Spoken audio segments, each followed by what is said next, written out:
So, you remember this guy going on and on about wounds, champion, we need to heal them. Well, he all of a sudden became the speaker for the world soul and told us that she is a titan, even though almost all the recent lore is telling us that is not the case. Even more hilariously, he had us drain the dagger Zelda directly to the sword of Sargeras in order to save the world soul. Interesting enough, when the sword happened, the crystal in Hellfall switched to the void, which is going perfectly towards Zelda's current plan. To make matters 10 times more suspicious, the speaker has stopped hearing Azeroth now that everyone is getting this Radiant song, which really makes you wonder if this guy was the biggest con ever in all of WoW history. Did he literally just get completely outmaneuvered by the void and got us to drain this crazy villain directly into Azeroth like a syringe, all while we were thinking that we were saving the world? If you want to get Dragonflight or anything else Warcraft related, Gamigo has some excellent deals that you can check out with my link below. Best of all, you can get software, gift cards, a bunch of games at below market prices. On top of that, you can also use my code DORON to get yet another discount, so make sure to check out my link below and grab some amazing deals at Gamigo. So this one is kind of hilarious when you think about it from this current perspective, and it seems like the biggest con that was ever done to us. So quick throwback to about 15 years ago, but it does seem like all the dwarves were duped with all the recent lore that we had learned. A few years back, we started getting so many hints that Azeroth is not in fact a titan. She might be something elemental in nature. She's definitely powerful, she's definitely alive in a way, but the entire ordeal that she's a titan that is supposed to be born from this planet is definitely an outdated concept by this point. By all the hints, it just seems like she is a force that all others are trying to claim for themselves, so of course the titans would tell us that she is a nascent titan. So back in the day when the dwarves started discovering their heritage, Magni suddenly transformed into a crystal and we had essentially just buried this guy. We thought it was a freak accident, no one really had any idea what happened, why he just turned into a crystal. However, then a few years later he woke up and the guy became the Azeroth Whisperer. Apparently he started communicating directly with Azeroth and we started taking this guy really seriously, like this is the go-to guy to save the world. The entire Earthen heritage, the crystal form, all got us thinking like he was our direct phone line with the world soul. But if Azeroth is not a titan, this doesn't really make all that much sense. Why would a world soul start speaking with a titan construct? Because dwarves are just titan forged earthen. Nevertheless, we really followed him and he led us to the craziest outcomes. In Legion, he gave us the big reveal that Azeroth is the titan world soul and that he's the speaker, and when Legion happened,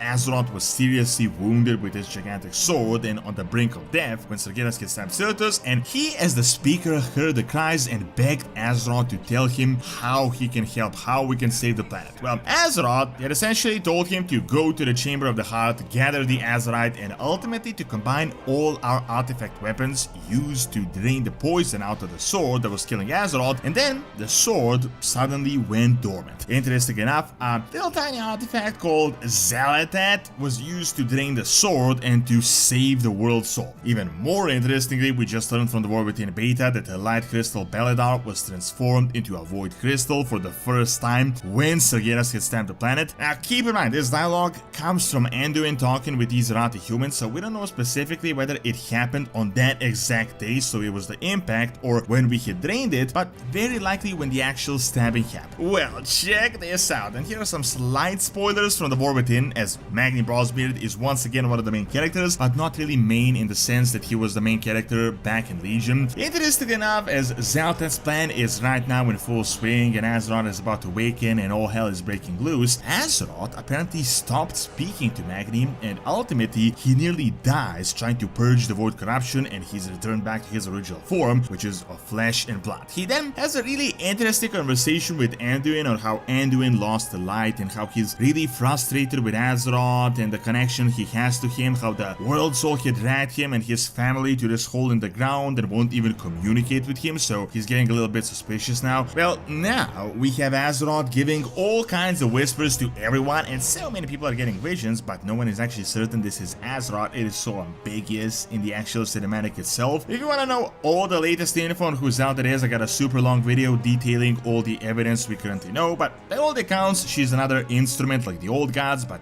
used to prepare the world for a void takeover, so something of like a more fine void tool. We got information from some dialogue dialogue in Silithus of a weapon called Void Song, and this Void Hermit guy gives us some really interesting and telling information. The weapon was apparently given to Xal'atath personally during the Black Empire in order to complete her mission and to bring what she's supposed to bring. Most interestingly, it is called Void Song, which is oddly similar to these visions everyone is getting called the Radiant Song. Even more interestingly, we have the always relevant Old God quote: "Her dreams sink beneath the surface, our dreams, our song." So it is very likely that Xal'atath and the Void may have been playing around here with the visions and pretending to be Azeroth, and it is very likely that the Knucklehead Magni has been completely duped by Xal'atath and he did become the speaker, but not of Azeroth, but of this Void villain, and she wrapped it up so well, and we went through all these steps just to ultimately drain her essence through the sword directly into the World Soul itself. Like, she couldn't have done this personally in any way, shape or form. Now here is where it gets really interesting. We got an interesting theory going around with how Azeroth cracking might indicate that there is a big underground connection that we never learned about, because we learned from the beta that there is a connection between Khazakar and Northrend, and there might be also some sort of a link between Silithus and Khazakar. If it is connected, it is very likely that this connection might have reached the crystal, which is why it transformed to the Void in the first place. I've seen that the sword itself had pierced the World Soul literally, that it started bleeding all over the place. Inserting Xal'atath here is like adding poison directly through a needle, and we all did it on Magni's instructions. Now, if we know anything about the Void as a cosmological power, and if we base it off anything so far that we have learned, the Void is literally all about visions. It is about driving you insane, and it is about manipulation. While the Void is definitely a powerful magic outright, it's not really the brute force power like magic the mages use or fel magic. A huge part of the Void is driving the users insane, and also corruption. Old gods can manage to convert Deathwing by just whispering to him. All Void users are constantly challenged with doubts, and they're always near the brink of insanity. So does it really seem out of character that Xal'atath, a Void being, would do something like this? Pretend to be the voice of Azeroth and get us to do all that just so that we can aid her plan.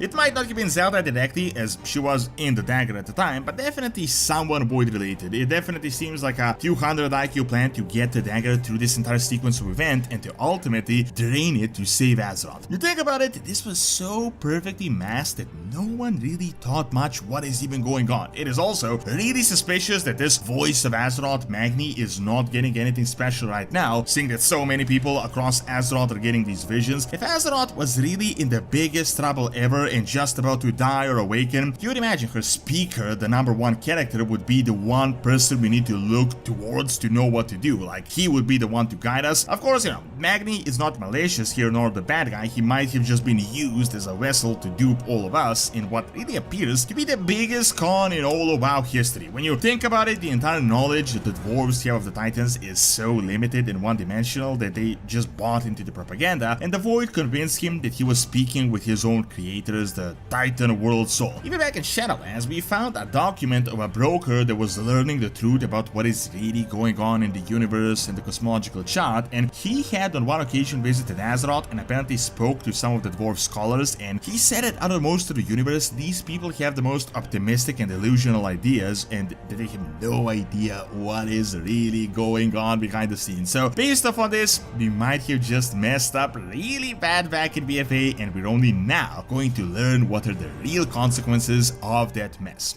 Thank you for watching. Check out Rennalash, the final battle of the Light and the Void on Azeroth that is coming soon by clicking on the screen, and check out my video on Roman mythology and Occult Mithras. See you next time.